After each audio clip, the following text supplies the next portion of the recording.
O avivamento. Amém. Esse amém foi quase perfeito. Graça e paz, igreja do avivamento. Amém. Olha para esse irmão lindo que está do seu lado, diga: meu irmão ou minha irmã, como eu estou feliz com você aqui hoje. Diga para ele: Deus tem uma palavra para você. Ou melhor dizendo, diga: Deus tem uma resposta para você. Amém, queridos? Antes de eu pegar a palavra, querido, deixa eu te fazer uma pergunta. Quem aqui tem sonhos? Quem aqui tem o sonho de ter uma bela casa, um grande projeto, uma grande empresa? Quem aqui tem a projeção para um futuro melhor? E se eu contasse para você que existe um segredo que pode revolucionar a sua vida, pode mudar a tua história, você gostaria de descobrir esse segredo? Sim! E se eu disser que esse segredo está muito mais próximo do que você imagina? Porque todo ser humano procura o sucesso. Todo ser humano procura realizar os seus sonhos. E eu quero dizer para você, querido, que isso está muito mais fácil, muito mais palpável do que você imagina. As pessoas estão procurando um segredo que revele o sucesso. E o segredo já foi revelado. O segredo está revelado para todo ser humano que possa ler e compreender e entender. O segredo do sucesso está aqui. Me pergunta por quê, bispo? Por quê? Porque, querido, a Bíblia ela está repleta de histórias. Você pode pegar, vou usar um exemplo de eu tenho seguido, eu gosto muito, que fala muito sobre liderança, Thiago Brunet. E se ele for vir aqui para Itapeva para dar uma palestra motivacional, eu tenho certeza que vai lotar a quadra do Bumir ali. Porque as pessoas vão querer descobrir o segredo. O que eu devo fazer para viver, como eu devo agir, como é o segredo para que ele alcançasse o sucesso. E na sua palestra, sabe o que ele vai contar? A sua história. Simplesmente isso. Que ele faliu, que ele quebrou, que ele teve depressão. E que de alguma maneira ele tirou força, ele buscou em Deus, se reergueu, Deus deu sabedoria e a vida dele mudou. É simples. É isso que vai acontecer. Sabe o que isso significa, querido? Histórias de seres humanos que passaram por momentos diferentes e que diante dos seus momentos decidiram. E a decisão definiu o futuro. Essa noite não vai ser um culto muito alegre, porque eu vou falar só de coisas tristes. Porque a Bíblia também não está relatando só vitórias, só coisas lindas, não. Ela vai nos ensinar que quando nós escolhemos ou decidimos errado, a destruição chega, a morte chega. Então, querido, essa noite, para você que se encontra aqui, pode ser uma noite que a sua história vai mudar. Pode ser uma noite que a sua vida ela vai dar uma reviravolta e não é de 360 graus. Porque quem dá um giro de 360 graus chega no mesmo lugar. Mas o giro que vai dar na sua vida vai ser um giro de 180 graus. Aleluia. Porque você vai, se você quiser e decidir hoje, você vai mudar a direção. E pode ter certeza que se você mudar a direção, a sua vida, o seu futuro vai ser um futuro promissor e de vitória. Então, querido, eu queria te convidar a abrir a palavra do Senhor no livro de 1 Samuel, capítulo 4, versículo 12. 1 Samuel, capítulo 4, versículo 12 em diante.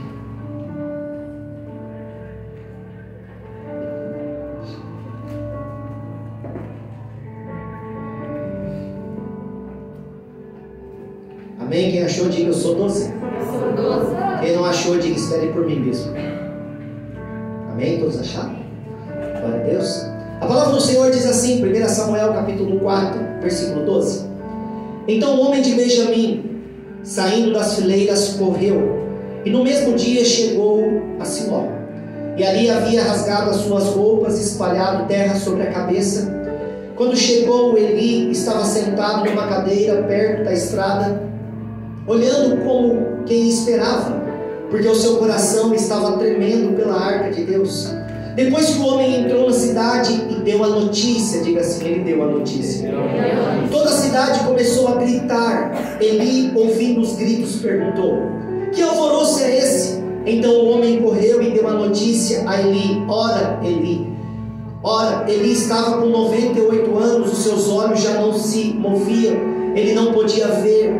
O homem disse a Eli: eu venho de frente da batalha, eu fugi de lá hoje mesmo. Eli perguntou: o que aconteceu com os meus filhos? Então o mensageiro respondeu: Israel fugiu dos filisteus, houve grande matança entre os povos. Além disso, os seus 2 filhos, Ofni e Finéias, foram mortos, e a arca de Deus foi tomada. Quando fez menção da arca de Deus, ele caiu da cadeira para trás, junto ao portão da cidade, quebrou o pescoço e morreu. Ele era um homem velho, pesado, e havia julgado Israel durante 40 anos. A nora de Eli, a mulher de Finéias, estava grávida e próximo ao parto. Quando ela ouviu essa notícia de que a arca de Deus havia sido tomada e de que seu sogro e seu marido tinham morrido, encurvou-se e deu à luz, porque as dores lhe sobreveio. Quando ela estava morrendo, as mulheres que a ajudavam disseram: não tema, porque você teve um menino. Ela, porém, não respondeu e nem fez caso disso, mas deu ao menino o nome de Icabó, dizendo: foi-se a glória de Israel. Ela disse isso porque a arca de Deus havia sido tomada, e por causa de seu sogro e de seu marido. E falou mais: foi-se a glória de Israel, pois a arca de Deus foi tomada. Amém, queridos? Pode tomar o teu assento. Feche os teus olhos. Nesse momento, vamos orar a Deus, para que o Senhor possa falar ao nosso coração. Pai, Senhor, nessa noite eu quero te louvar e te glorificar. Como esse último louvor de adoração que entoamos, declarando, Senhor, que a glória é tua, a majestade é tua. Senhor, nessa noite aqui encontra-se a tua igreja. Nós viemos aqui, Senhor, para entregar um culto racional a ti, um culto de adoração. Porque eu sei, Senhor, se existe algo mais precioso a ser entregue diante da tua presença, é a vida de cada homem, de cada mulher que se encontra aqui. Não existe preço e não existe valor na vida de cada um de nós, Senhor. Então o nosso melhor sacrifício é a nossa vida. Senhor, nessa noite eu sei que o culto é um culto de adoração a ti, mas o Senhor conhece como nós, como seres humanos, quantas das vezes precisamos de uma resposta, precisamos de uma palavra vinda não de homens, porque o homem ele nada pode dar e o homem ele nada pode fazer, Senhor. A glória não é de homem, a glória é do Senhor. Então, Senhor, todos que aqui adentraram não vieram aqui para ver o homem, o bispo Diego ministrar. Não, Senhor, eles vieram aqui para ver simplesmente um instrumento nas tuas mãos.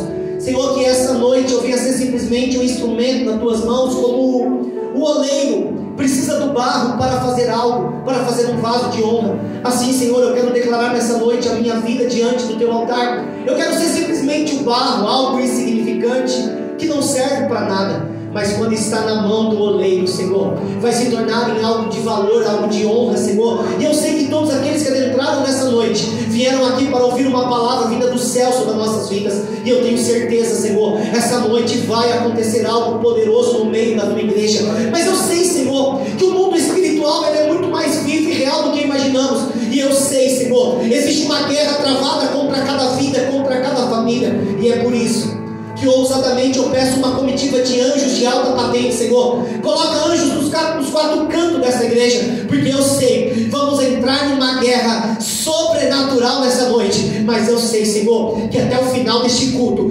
vai tocar o chofar, a trombeta da vitória, declarando que a igreja do Senhor venceu, porque o Senhor está no nosso meio, e aonde o Senhor está, até a morte tem que obedecer. Então, Senhor, a partir de agora, Espírito Santo de Deus, toma este lugar. O Senhor tem total liberdade para manifestar a tua glória, e eu creio que para a honra e para a glória do Senhor Jesus, essa noite vai ser noite de vitória. E se tem alguém aqui essa noite que crê nisso, faça alguma coisa para o Senhor.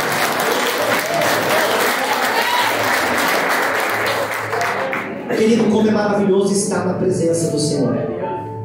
Eu posso dizer, querido, essa semana foi uma tortura. Estivemos ali em casa de isolamento, então ficamos em casa. O primeiro dia é lindo. O segundo dia é maravilhoso. O terceiro dia é terrível. Porque, querido, nós temos, pelo menos a minha vida, uma vida corrida. E olha que eu não fiquei à toa em casa, não. Inventei um monte de coisa para fazer. Outra coisa nisso. Mas, querido, pensa que você perder a sua liberdade, ser obrigado a ficar em casa. E eu vou ser sincero, comecei a ficar um pouquinho preocupado. Eu acho que eu não quero ficar velho.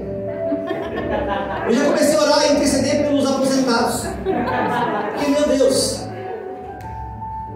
que sensação ruim. Você levantar e pensar, o que eu vou fazer hoje? E pensar, mas eu tenho que caçar alguma coisa para fazer. Misericórdia. Estava ficando quase doido. Doido para algum cliente me chamar. Doido para alguém falar assim, não, pode vir que não tem problema, o Covid aqui não tem problema, eu quero sair de casa. Mas sobrevivi. Aleluia. Às vezes nós só vamos dar valor quando nós perdemos. Quantas das vezes na trajetória da minha vida eu pensei, logo cedo, quando o relógio despertava às 5 horas da manhã, tenho que levantar hoje. E eu não vejo a hora de chegar segunda-feira. Eu vi o relógio despertar e já pular da cama, oh glória, voltei para a minha rotina, voltei para o meu trabalho. Então, querido, nós só vamos valorizar às vezes quando nós perdemos. E muitas das vezes Deus permite perdas em nossas vidas para que a gente possa valorizar. A história em que eu quero trazer nessa noite é uma história que Deus me entregou essa palavra ontem aqui no relógio de oração. Eu não sei se todos têm participado do relógio. Se você não tem participado, aperte o teu líder e fala, meu líder, por que você não me convidou para o relógio? Porque eu sei, querido, que no meu horário, uau, que coisas maravilhosas têm acontecido. É interessante porque todo relógio tem uma história para contar. E hoje pela manhã, quando eu cheguei no culto da manhã, o Zé Mário já veio e falou assim, e aí, o que tremeu ontem? O que batucou? O que aconteceu? Eu falei, rapaz, ontem foi diferente. Ontem não teve muito batuque, ontem não teve barulho, ontem nada tremeu. Mas eu falei, mas foi tremendo ontem. Porque, querido, ontem, para quem estava junto comigo no relógio de oração, foi uma atmosfera de glória, uma atmosfera de presença, querido. Não houve sons estrondosos, não houve barulho, não. Mas houve quebrantamento, houve choro. Houve algo, querido, que não é de fora para dentro, mas é de dentro para fora. E foi ontem aqui nesse relógio, quando eu estava orando e percebendo, Deus me entregou essa palavra. Essa palavra é do Icapó. Foi-se a glória do Senhor. Essa palavra ficou, querido, batendo no meu coração, porque nós estávamos aqui e a glória do Senhor desceu neste ambiente. Esse ambiente foi tomado pela glória do Senhor. E como aconteceu no templo de Salomão, quando Deus inaugurou o templo, quando houve a glória, a palavra do Senhor diz que a Shekinah do Senhor desceu naquele ambiente e diz que ninguém conseguiu ficar de pé, porque tamanha foi a glória do Senhor. E ontem não foi diferente, porque quando a glória desceu, querido, o único lugar possível de estar era no chão. Não tinha como estar em outro lugar. E ali, querido, Deus ministrou ao meu coração essa palavra. Eu falei, Senhor, mas é muito triste essa história. Porque, querido, nós vamos olhar para o povo de Israel. Quando eu falo dos segredos aqui estão revelados na palavra do Senhor, a história vai dizer, querido, e quantas histórias nós temos do povo escolhido, do povo eleito. Olhar para o povo de Israel, olhar para a minha vida e para a sua vida, porque é um povo que teve oportunidades, um povo que conheceu a Deus, um povo que viveu a experiência com Deus, um povo que teve o privilégio, onde todos ficaram sabendo que era uma nação escolhida.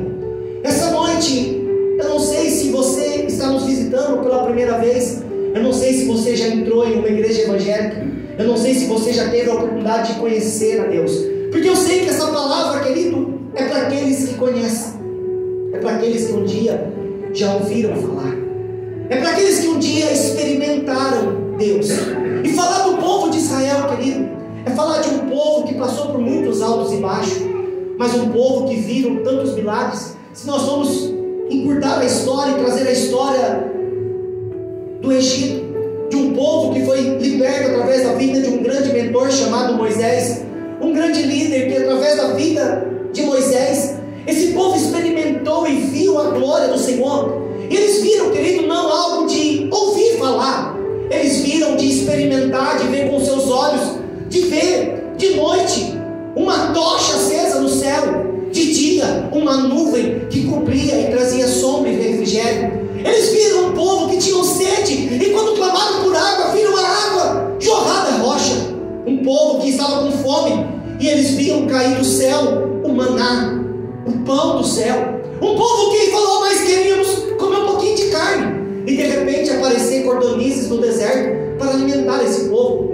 Esse é o povo de Deus, um povo que vive experiências com Deus, um povo que nós sabemos, querido, que na trajetória de uma terra prometida, Moisés morre, se levanta um grande líder. Olhar para um grande mentor chamado Josué é lindo, mas não é algo de ser admirável. Por quê? Porque Josué foi um grande homem de Deus, mas não conseguiu atingir o sucesso da sua caminhada. Você pode se perguntar: mas bispo, ele e a casa dele serviram ao Senhor? É, querido, se você ler o livro de Josué, você vai ver quantos milagres aconteceram, mas Josué fracassou. Me pergunta: por quê, bispo? Porque quando Josué morreu, ele não deixou um sucessor, não conseguiu deixar líderes que continuassem a trajetória e a caminhada. E depois de Josué, querido, nós vamos ver que o povo de Israel ficou numa situação difícil, porque o sacerdote é quem liderava, levantava-se juízes. E agora estamos chegando, eu posso dizer, um dos piores momentos da história do povo de Israel. E por quê, querido? Porque agora se levanta um sacerdote chamado Eli. Eli era um sacerdote, a Bíblia vai relatar que ele liderou, ou ele direcionou o povo 40 anos. Eli, como sacerdote, deixou sucessores, mas fala assim, foi um fracasso. Porque Eli levantou os seus filhos, Ofni e Finéias, para serem sacerdotes e liderar o povo. Qual era, querido, o papel de um sacerdote? O sacerdote naquela época estava no meio do caminho. O sacerdote era aquele que ensinava, era aquele que orientava. O sacerdote era aquele que ouvia o clamor do povo, e depois o que ele fazia? Ele levava esse clamor até Deus, e Deus dava uma resposta, e agora ele trazia a resposta para o povo. Então imagina, querido, nessa época, qual era a importância de um sacerdote. Mas o que a Bíblia vai relatar, querido, que Eli se perdeu na sua chamada, e se perdendo na sua chamada, ele não orientava mais o povo, e o que é pior, ele não orientava mais os seus filhos. Querido, Israel virou uma perdição. Eu fiquei meditando, porque quando eu vou estudar a palavra, eu fico imaginando e tentando entender um sacerdote totalmente torto, sacerdotes tortos, escancarados, que fizeram do santo, que fizeram do altar do Senhor um lugar de prostíbulo. Porque era o que acontecia. Diz que as mulheres vinham entregar as suas ofertas e as suas oferendas, e diz que os sacerdotes dormiam com aquelas mulheres que vinham. Querido, eu fico imaginando que terrível virou aquela situação. Mas escute, o que mais me chamou a atenção foi durante 40 anos não se levantar ninguém contra isso. Você não vai ver, querido, ninguém falando contra atitudes do sacerdote. Você não vai ver ninguém questionando. 40 anos Israel vivendo um ano de perdição, e ninguém falava nada. Cutuca o teu irmão e diga assim: ninguém falava nada. Eu fiquei imaginando por quê. Por que ninguém falava nada? É simples a resposta, querido. Porque o povo agora não queria mais saber de Deus. O povo agora não queria mais saber dos princípios. Então, se o próprio sacerdote estava desviado, agora quem seria a boca de Deus? Por quê, querido? Muitos querem andar com Deus, muitos querem seguir a Deus, mas querem andar com Deus só da boca para fora. Ninguém quer conhecer Deus. E me pergunta: por quê, bispo? Porque conhecer a Deus, querido, é um confronto para nós. Andar nos caminhos do Senhor é um confronto para a nossa vida. Por quê? Porque quando você vai para a presença do Senhor, querido, tudo que Deus vai dizer para você não é aquilo que a minha alma e a sua alma deseja, é aquilo que nós anseiamos, é aquilo que Deus vai dizer não. Então é melhor eu não me envolver com Deus, é melhor eu não conhecer Deus. Então tem muita gente, querido, que está tratando Deus como algo muito distante. Mas eu imagino, querido, tem como tampar o sol com uma peneira? Não. Então escuta, a nação de Israel estava vivendo a sua vida da maneira como bem entende. Eu não sei nessa noite como você está vivendo a sua vida. Eu não sei quais são as escolhas que você tem feito, mas a pergunta é: o que Deus significa para você? O que Deus representa na sua vida? Deus pode ser algo, Deus pode ser tudo, Deus, sei lá, Deus é algo insignificante. Não, Deus é tudo. Porque, querido, muitas das vezes eu sei que se eu chegar para algumas pessoas e falar assim, o que Deus representa para você, as pessoas vão dizer tudo. Deus é tudo para mim. Mas escuta, não adianta ser da boca para fora, tem que ser de dentro para fora. Querido, Israel agora está vivendo da maneira como quer, e um erro está acontecendo no meio da nação. Me pergunta qual, bispo? Eles ainda não imaginam, Jefté, que Deus está lá. Naquela época, querido, Deus era representado através de uma arca. Deus conhece a necessidade do ser humano. Deus sabe que o ser humano é falho. Deus sabe que o povo de Israel se desviava muitas das vezes. Por quê? Por não ter algo palpável, não ter algo visível para saber que adoravam a Deus. Então Deus decide se manifestar através da arca da aliança, porque ali estava as tábuas da lei, estava o maná, estava o cajado. Então a arca da aliança representava a presença de Deus. Então, querido, eles imaginavam, se tornou uma religiosidade aquilo, porque se a arca estava, a presença estava. E eu quero te dizer, querido, Deus já nem estava mais no meio daquele povo. E como eu posso provar isso para você, querido? Qual é o ser humano que não passa por luta? Pergunta para o seu irmão: irmão, você passa por lutas? Olha para o outro lado, irmão, você passa por lutas? Querido, se existe algo que vai ser inevitável na vida do ser humano, é as lutas. Todo ser humano vai passar por lutas e por dificuldade, mas a questão é, diante das lutas, como você passa? Você tem duas maneiras de passar as suas lutas. Você pode passar a sua luta sozinho, ou você pode passar a sua luta com Deus. Você decide, querido, como você vai enfrentar as suas lutas. Falar disso, querido, naquela época, o povo de Israel sempre passou por lutas. O povo escolhido sempre vai passar por lutas. Por quê? Porque, querido, alguém só deseja algo que o outro tem. O povo de Israel é um povo tão perseguido. E me pergunta, por quê, bispo? Simplesmente por causa de uma promessa.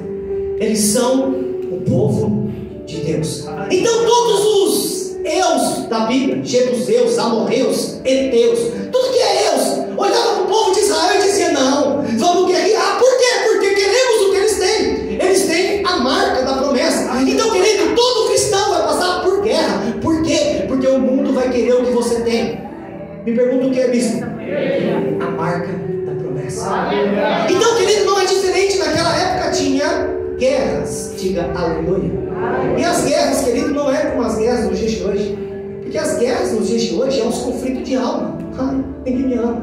Ai, ninguém gosta de mim. Todo mundo me rejeita. Então as guerras são essas, nossas lutas são essas. Lutas financeiras, mas administradores. Essas são as guerras que nós enfrentamos, mas amém, temos guerras. Mas naquela época, querido, não. Naquela época, guerra era guerra. Naquela época, estamos em guerra. Você vai pegar uma espada, vai pegar um escudo e você vai para o campo de batalha. As guerras eram de vida ou morte. Isso sim era guerra. E agora, os filisteus decidem vir contra Israel. E Israel está pronto. Diga aleluia. Diga Deus está no meio deles. Eles vão para a guerra e o que acontece? O que acontece, igreja? Eles perdem. E é interessante, porque se você ler 1 Samuel, capítulo 4, a partir do versículo 3, o povo volta e questiona, dizendo o que aconteceu. Eu estou com o seu irmão, gente, o que aconteceu? Eles questionam, dizendo o que aconteceu. Como pode nós perdermos uma guerra? Se Deus está conosco, como pode eu entrar numa peleja e morrermos se Deus está conosco? Alguém vai ter uma ideia brilhante e dizer: não, sabe o que é? A arca não estava. A presença de Deus não estava no nosso meio. Então eles vão ter uma ideia: não, então peraí, então vamos buscar em Siló. Vamos buscar em Siló a presença do Senhor. Por quê? Porque quando o Senhor está conosco, nós nunca perdemos nenhuma guerra. E os sacerdotes, Ofni e Finéias, mandam buscar a arca, trazem a arca. A arca chega no meio do arraial de Israel. Querido, é lindo olhar, porque diz que o exército de Israel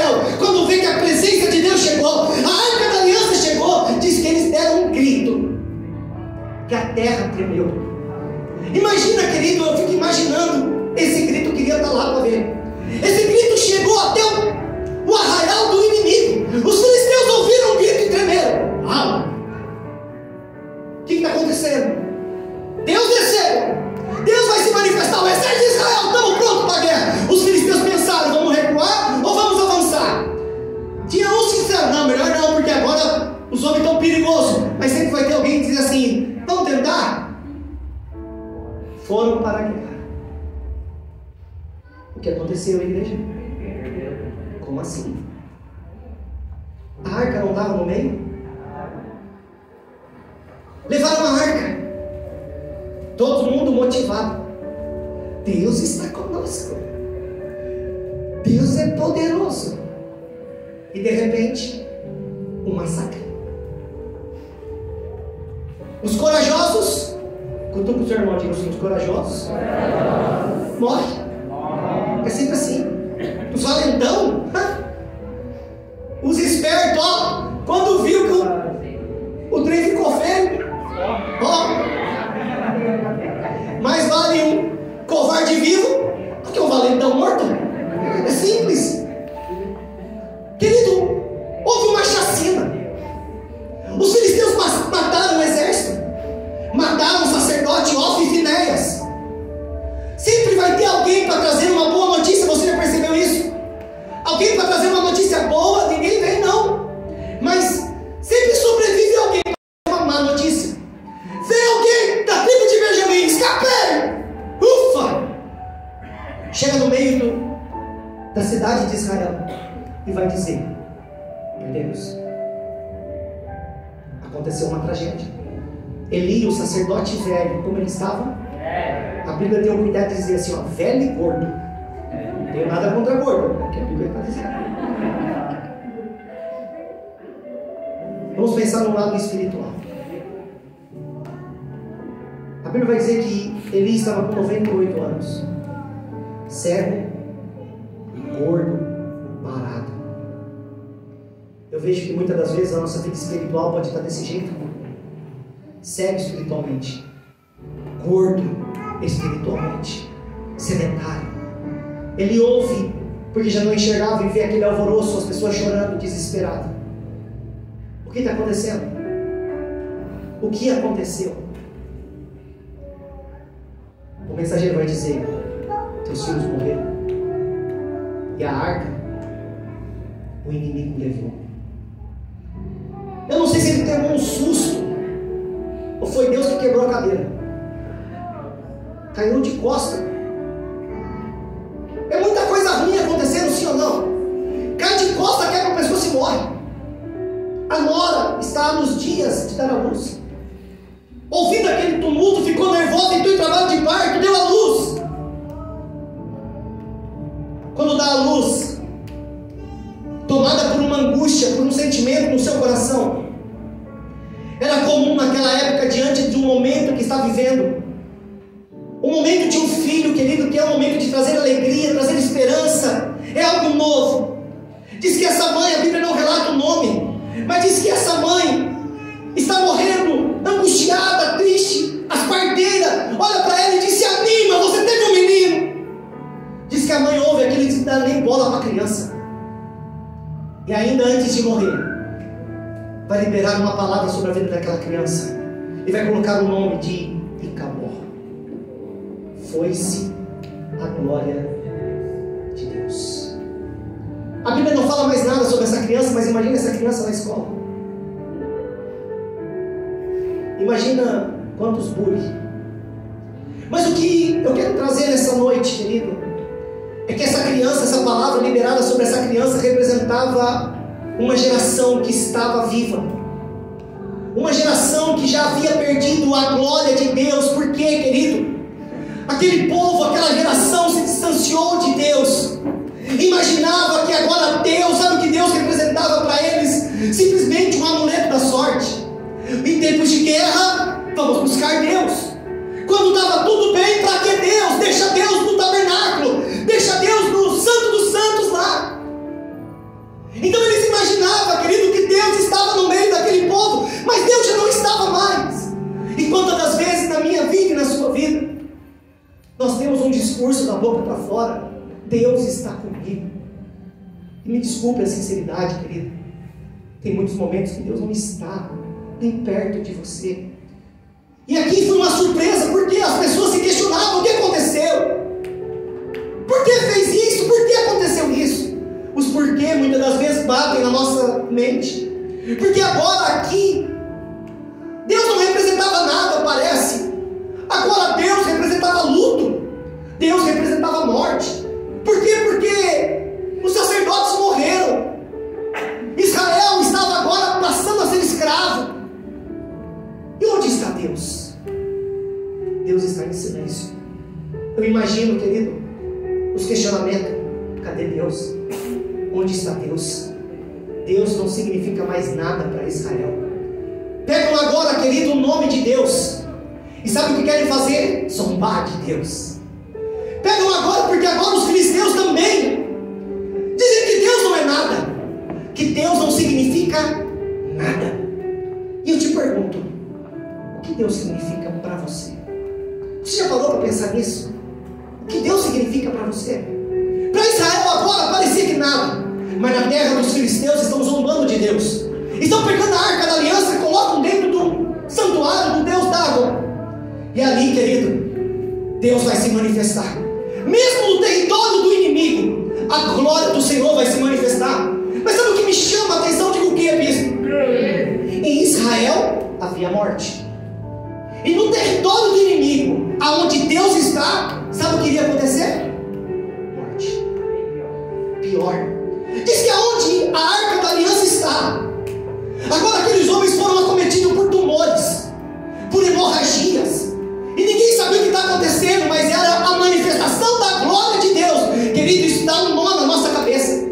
Porque agora a presença de Deus começa a trazer morte. E sabe com quem? Quem zomba de Deus. Quem brinca com as coisas de Deus. Os filisteus começam a compreender e entender, não, alguma coisa está errada. Sabe o que eles decidem? Falam o que mesmo? Não queremos a glória de Deus aqui. Não queremos a presença de Deus. Tem que pegar essa arca e some com essa arca daqui. Eles fazem um ato profético. Não quero entrar nesse ato profético. Mas a arca vai sair da terra e vai voltar para Israel. Aqui, querido, começa uma trajetória de volta. Mas é interessante, por quê? Porque a arca vai passar por uma cidade chamada Bet-Semes. Bet-Semes, e diz que lá as pessoas se alegram, diga aleluia. A presença de Deus chegou. E sabe o que chega junto? Pergunta mais forte, o que é, bispo? Morte. Porque as pessoas querem zombar de Deus. As pessoas querem brincar de Deus. Havia uma ordenança que só o sumo sacerdote olhava dentro da arca. E diz que naquela cidade alguns dizendo, Deus não faz nada, Deus é amor. Tudo teu irmão, diga, Deus é amor. Deus é lindo, Deus é maravilhoso. Vamos dar só uma espiadinha. Vamos quebrar só os princípios. E diz que vão olhar dentro da arca e morre. Naquela cidade, quando descobre, morreu um punhado. Ninguém quer mais a presença de Deus. Querem sumir com a presença de Deus. Querem pegar a arca e falar assim, olha, não queremos ficar aqui. Eles vão escolher alguém e diz que vão escolher a casa de um homem chamado Abinadab. É isso mesmo, né, gente? Pegam a arca, levam para a casa desse homem. Esse homem, ele era um pouquinho mais temente a Deus. Esse homem era um homem um pouco mais cuidadoso com os princípios de Deus. E diz que lá ele já estabelece um sacerdote. Ele já estabelece os levitas, os adoradores para cuidar e administrar a arca. Mas é triste, porque a presença do Senhor chega numa casa e passa-se 20 anos. E sabe o que acontece? Nada. Como? Nada. A arca fica ali por 20 anos, quietinha, intacta, e nada acontece. E a pergunta é, por quê? Porque existem momentos na nossa vida que podemos estar como essa mulher estava, tão angustiada e tão triste, dizendo, foi-se a glória, não quero mais viver, não quero mais nada. Quando eu olho para esse contexto, querido, Deus me leva ao livro de Apocalipse, quando o anjo do Senhor aparece e vai falar às 7 igrejas da Ásia. E uma das igrejas que mais me chama a atenção é a igreja de Éfeso. Querido, a igreja de Éfeso foi uma igreja que passaram por um grande processo de libertação, porque era uma igreja totalmente idólatra, era uma igreja que acreditava nas coisas místicas daquela época, Então foi uma igreja onde Deus se manifestou de uma maneira tão poderosa, onde Deus se revelou de uma maneira tão íntima. Uma igreja que se tornou uma referência. Mas lá no livro de Apocalipse, capítulo 2, se não me falha a memória, em diante, vai dizer que o anjo do Senhor vai aparecer e vai dizer: eu tenho algo contra ti. E é lindo, por quê? Porque começa elogiando, começa olhando para a igreja e dizendo: olha, vocês são lindos, tementes, tem obra, rejeita os enganadores que vêm. Mas uma coisa, e podemos trazer nos dias de hoje, o principal está faltando. Uma igreja que entrou no automático, uma igreja que agora entrou naquela rotina do dia a dia, e tudo agora é comum, tudo é normal. Quando eu olho para uma igreja que entra na rotina, já não é mais uma igreja viva, é uma igreja morta. É uma igreja simplesmente que bate cartão. Por quê, querido? Não existe mais alegria, não existe mais esperança. Olha para Israel, Israel está em luto. E às vezes nós vamos culpar Deus por causa do nosso luto, nós vamos culpar Deus por causa das nossas tristezas, das nossas angústias. Mas na verdade, querido, o maior errado de toda essa história, sabe quem é? Tu, eu, nós. Por quê, querido? Porque imaginamos que Deus está conosco, mas as nossas atitudes já não denunciam mais isso, a nossa ação já não denuncia mais isso. Deus olha para a igreja de Éfeso e diz: cadê? Cadê a alegria? Cadê a esperança? Cadê aqueles crentes fervorosos? Cadê? Porque, querido, esse é quando a gente está cheio do Espírito Santo, é só quando a gente está cheio do primeiro amor. Nós somos pior que louco, pior que maluco. Você lembra quando você viveu a experiência do encontro face a face com Deus? Querido, não podia ouvir uma canção, era ouvir um louvor, as lágrimas já desciam. Era ouvir uma palavra, o corpo já arrepiava inteiro, já dava aquele friozinho na barriga, e vontade de correr, vontade de pular. Eu não vejo a hora de estar no altar maior. Em breve, em nome de Jesus. Eu estou agoniado, sem espaço. Você pode perguntar: mas por quê? Porque eu quero voltar a primeiro amor, eu quero voltar à essência, eu quero correr, eu quero pular, eu quero me derramar na presença. Porque, querido, é comum entrarmos no automático. O anjo do Senhor disse para a igreja de Éfeso: eu tenho algo contra ti. Cadê o primeiro amor? Cadê aquela glória? Cadê aquela alegria? Cadê aquela motivação? Cadê? Se foi. Eu olho para Israel, Israel está em luto, mais de 20 anos e nada acontece. Até que um dia algo vai acontecer. Vai acontecer algo. E vai ser hoje. As situações acontecem em nossas vidas, e de alguma maneira, como obra do acaso, a arca do Senhor vai chegar na casa de um tal Obed-Edom. Aleluia. Como obra do acaso, cai lá.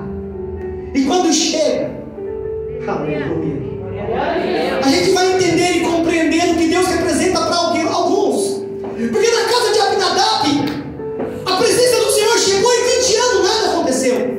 Mas chegou na casa de um tal Obed-Edom, querido, eu não sei como ele estava, se estava orando, se estava clamando, se estava jejuando, eu não sei o que ele estava fazendo, mas eu sei, querido, que quando a presença do Senhor chegou na casa dele, Glória a Deus. Glória a Deus. Aleluia. Aleluia. as pessoas começaram a ficar curiosas. Grande Deus. Aleluia. As pessoas começaram a ficar meio assim: o que está acontecendo? Fofoqueiro tem tudo quanto é lugar, e glória a Deus por isso. O fofoqueiro é o marketing mais barato que existe, não custa nada, deixa que ele divulga. Estou dessa, né? Por isso que um dia chegaram para Jesus e falaram assim: Senhor, estão fazendo lá, estão profetizando, estão batizando, vamos parar. Não, deixa.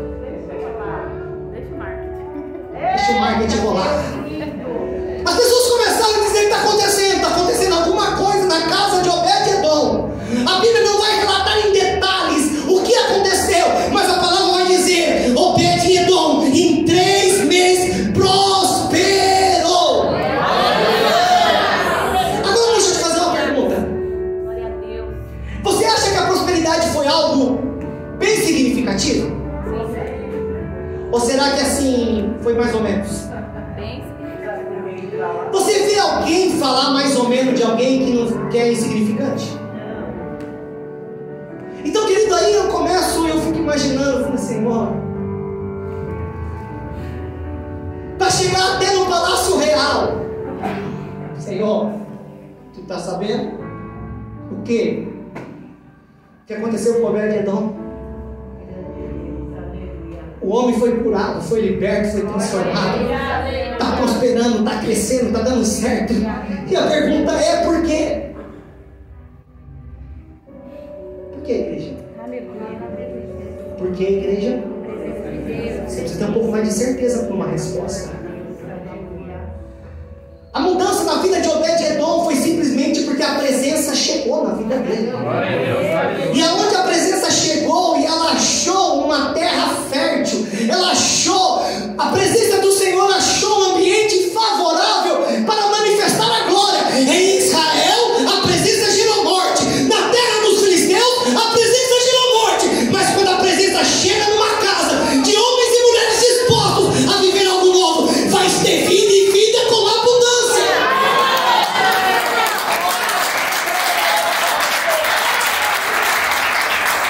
Todo mundo ficou sabendo porque a presença mudou a história de Obed-Edom. As pessoas queriam a presença agora. E simplesmente por quê? Porque quando olharam para Obed-Edom, compreenderam que a presença é algo poderoso. Sempre vai precisar alguém puxar a fila, sabe? Se você ler 1 Samuel capítulo 7, quando aquela geração ficou sabendo e vendo o que estava acontecendo, agora uma nova geração se levantou. E não era um novo povo, sabe o que era? Um novo sacerdote. Agora um sacerdote que não ia massagear ego de ninguém, não, viu? Agora era um sacerdote com identidade de sacerdote. Se levanta uma geração, por isso que nós até temos uma canção que a geração de Samuel, porque agora vai gerar uma geração nova, um novo sacerdócio. E agora as pessoas chegam para o sacerdote e vão querer assim: ora por nós aí. Cutuca o teu irmão e fala assim: tem certeza? Diga para ele: você tem coragem de procurar um sacerdote? Eles procuram um sacerdote. Só que agora não era mais ele não, nem Office Phineas. Deus lindo. Glória a Deus. Eles procuram um sacerdote: Senhor, ora por nós. De repente, eu vou orar só se vocês tomarem uma decisão. Não, nós queremos. Qual é a decisão que nós precisamos tomar? Olha por que a glória se foi de Israel. Em 1 Samuel capítulo 7, a partir do versículo 3, Samuel vai dizer assim: Samuel falou a toda a casa de Israel, dizendo: é de todo o vosso coração voltar ao Senhor? Ele fez uma pergunta. Ele olhou para todo Israel, em luto, em caos.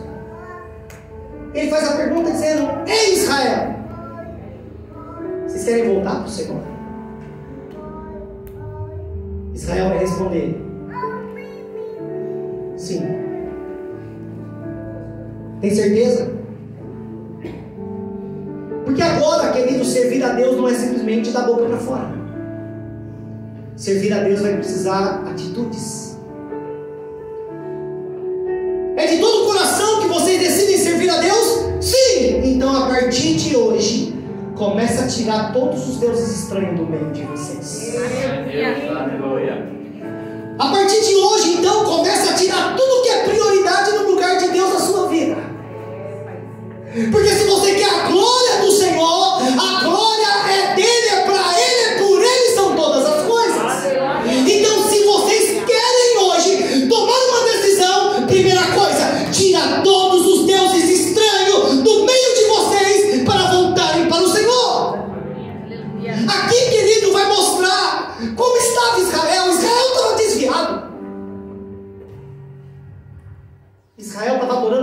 menos o principal.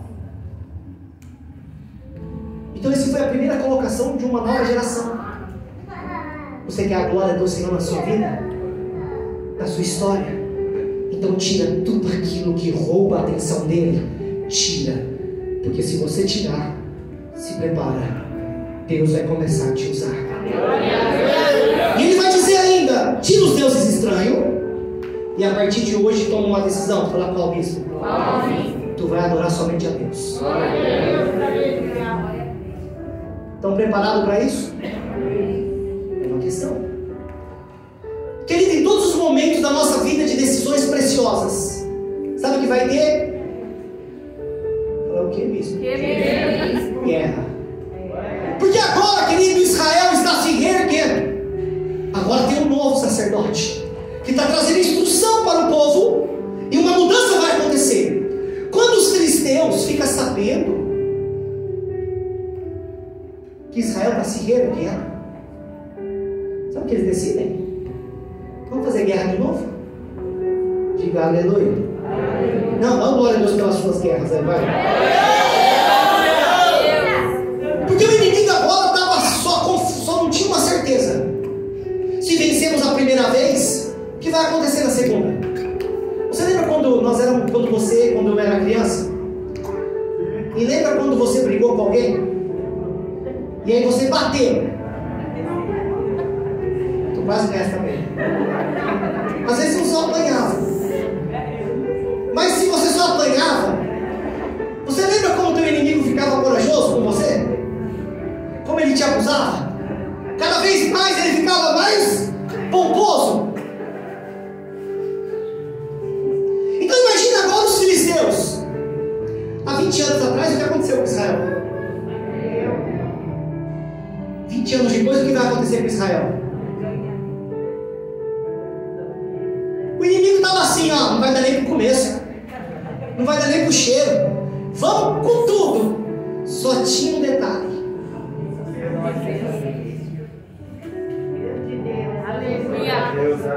O que eles não sabiam, que dessa vez a glória do Senhor estava no meio deles. Então o inimigo se levanta, querido. Então quantas vezes o inimigo já se levantou contra a sua vida e você estava sozinho e ele passou por cima de você como um rolo compressor? Ah, querido, mas agora nessa noite, se você tomar uma decisão hoje e convidar o Senhor para a tua vida, amanhã o inimigo vai vir de novo. Mas se prepara, porque dessa vez você não vai estar sozinho e você pode imaginar o que vai acontecer. Samuel proclamou o povo jejum e oração.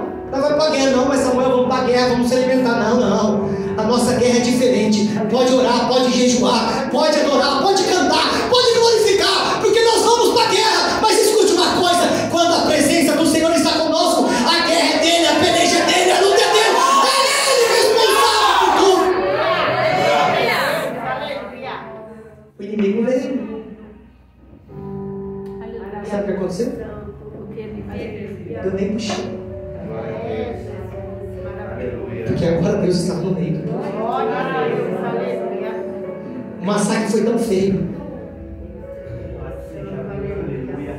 A Bíblia teve cuidado de dizer assim, ó: enquanto Samuel estava vivo, nenhum filisteu teve coragem de voltar para aquele lugar. Imagina como foi o massacre. Imagina como foi os boatos. Rapaz, não mexe com esse povo não. Não mexe com esse camarada não. Não mexe com essa mulher não, porque são meio doidos. Eles não fazem nada, mas parece que tudo acontece. Eles nem falam nada. Você pode xingar para falar que eles nem retrucam. Mas a nossa vida faz um rebuliço depois disso, que não sei o que acontece. Sabe o que acontece, igreja? É Deus sendo Deus na sua vida. Glória a Deus. Essa noite eu quero te dizer, querida, essa noite é uma noite de uma mudança radical na sua vida. Porque Israel profetizou dizendo: foi-se a glória. E às vezes tem momentos na nossa vida que nós sentimos assim. Parece que perdemos tudo. Mas essa noite não é uma noite de choro. Essa noite é uma noite de alegria. Porque essa noite a glória do Senhor vai voltar nas nossas vidas. Se você tomar uma decisão hoje preciosa, a sua história vai começar a mudar. A sua história vai ser transformada, querido. Porque o Senhor diz que Ele não vai nos livrar das guerras. Ele nos livra na guerra. Ele disse que quando você passar pelo fogo, você não vai ser queimado. Então você vai viver a experiência, passar por uma fogueira ardente. Quando você passar sobre as águas, Ele vai estar contigo. Então, querido, essa noite, o Senhor quer ser Deus na sua história. Mas a decisão hoje é sua. Eu queria te convidar a se colocar de pé. Eu queria que você fechasse os seus olhos nessa noite. Não se preocupa com a pessoa que está do teu lado. Porque às vezes nós ficamos mais preocupados com o que o irmão vai pensar, o que o irmão vai dizer. Não se preocupamos com o que Deus diz a nosso respeito. Eu sei, querido, que ontem, na virada do dia, próximo da meia-noite, eu vi a glória do Senhor voltar para esse lugar. Vi a presença do Senhor se materializando.